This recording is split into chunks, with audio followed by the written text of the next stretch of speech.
দুনিয়াতে সবথেকে সহজ আর মজাদার নাস্তা আমার মনে হয় নুডলসই আছে। যখন ইচ্ছা, যখন অনেক বেশি খিদা লাগে, কিছু বানাতে ইচ্ছে করে না, তখন কিন্তু খুব সহজে নুডলসটাই বানানো যায়। আমার কাছে তো মাঝে মাঝে যখন অনেক বেশি খিদা লাগে, কিছুই বানাতে ইচ্ছে করে না, তখন হচ্ছে একদম ঝটপট নুডলসটা বানিয়ে নিই। তবে মাঝে মাঝে হচ্ছে এরকম একটু ঢং করে বানাই, আর মাঝে মাঝে একদম সিম্পল ওয়েতে রান্না করি। আজকে একটু ঢং করে রান্না করছিলাম। তো ফার্স্টে হচ্ছে এখানে আমি পেঁয়াজ কুচুনো দিয়ে দিয়েছি, আর এগুলো একটু নরম হওয়া পর্যন্ত অপেক্ষা করবো। এখানে আমি রসুন কুচিও দিয়েছি, পেঁয়াজ আর রসুন কুচি একসাথে দিয়ে দিয়েছি গরম তেলে, একটু নেড়েচেড়ে নিয়েছি। খুব ভালোভাবে একটু নেড়েচেড়ে যখন দেখবো যে নরম হয়ে এসেছে, তখন এর মধ্যে হচ্ছে আমি দিয়ে দিব পরিমাণ মতো একটু চিলি ফ্লেক্স। তো যেহেতু আমার ছেলে মেয়েরা খাবে, তার জন্য আমি চিলি ফ্লেক্সের পরিমাণ একদম অল্প দিয়েছি। এরপর এখানে আমি দিয়ে দিয়েছি পরিমাণ মতো টমেটো সস, তারপর দিয়েছি বেশ খানিকটা মেয়োনিজ। এই মেয়োনিজ দেওয়ার কারণে নুডলসের টেস্টটা অনেক বেড়ে যায়। তো এখন সস আর চিলি ফ্লেক্স ভালোভাবে হচ্ছে পেঁয়াজ রসুনের সাথে আমি একটু ভেজে নিচ্ছি। মেয়োনিজটা যেহেতু ডিপে ছিল, এটা এখন একটু বরফ, তো এটা গলানো পর্যন্ত আমি একটু অপেক্ষাই করেছি। ভালোভাবে গলে যখন মিশে যায়, তখন হচ্ছে এর মধ্যে আমি পর্যাপ্ত পরিমাণ পানি দিয়ে দিব।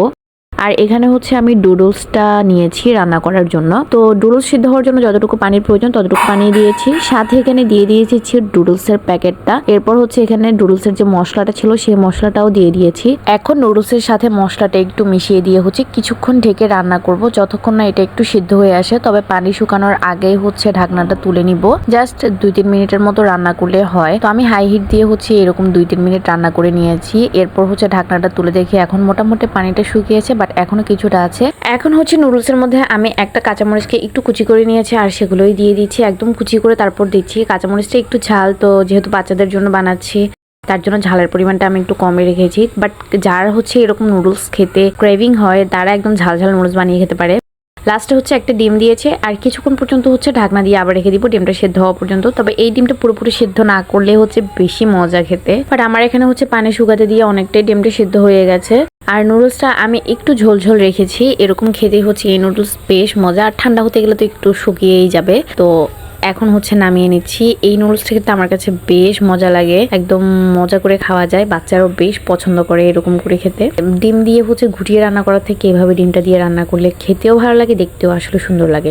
তো লাস্টে হচ্ছে উপর দিয়ে আমি একটু চিলি ফ্লেক্স ছড়িয়ে দিলাম, দেখতে বেশ সুন্দর হয় আর ভালো একটা ফ্লেভার আসে। এখন হচ্ছে খাওয়ার পালা। আমরা মা আর ছেলে মিলেই হচ্ছে খেয়ে ফেলেছি। এই নুডলসটা খেতে আমার কাছে এত বেশি ভালো লেগেছিল, আসলে তখন অনেক বেশি খিদাও লেগেছিল, আর বানিয়ে খেতে বেশ মজা লেগেছিল। খুব সুন্দর একদম ফ্লেভার আসছিল রসুনের, তারপর হচ্ছে মেয়োনিজের সাথে হচ্ছে চিলি ফ্লেক্সের একদম দারুণ একটা ফ্লেভার আসছিল। তো বেশ মজা ছিল। মাঝে মাঝে এভাবে আসলে নুডলসটা বানিয়ে খাওয়াই যায়। মানুষ আবার দেখলে ভাববে যে আমি মানুষকে নুডলস রান্না করা শেখাচ্ছি। ভাই, নুডলসটা রান্না করা শেখানোর কিছু নেই, বাট এক একজন আসলে এক একভাবে রান্না করে, আর এক একভাবে রান্না করার টেস্টও এক এক রকমই হয়। একদম আলাদা আলাদা স্টাইলে রান্না করলে আলাদা আলাদাই টেস্ট পাওয়া যায়। জিনিস একটা, বাট টেস্ট অনেক ডিফারেন্ট হয়। তো তার জন্য আসলে এইরকম একটা রেসিপি শেয়ার করা। তো ডিফারেন্ট ভাবে ট্রাই করেছি, খেতেও বেশ মজাই লাগে। আর আমার ভিডিওগুলো ভালো লাগলে কিন্তু অবশ্যই আমার চ্যানেলটা সাবস্ক্রাইব করতে ভুলবেন না। সবাই ভালো থাকবেন।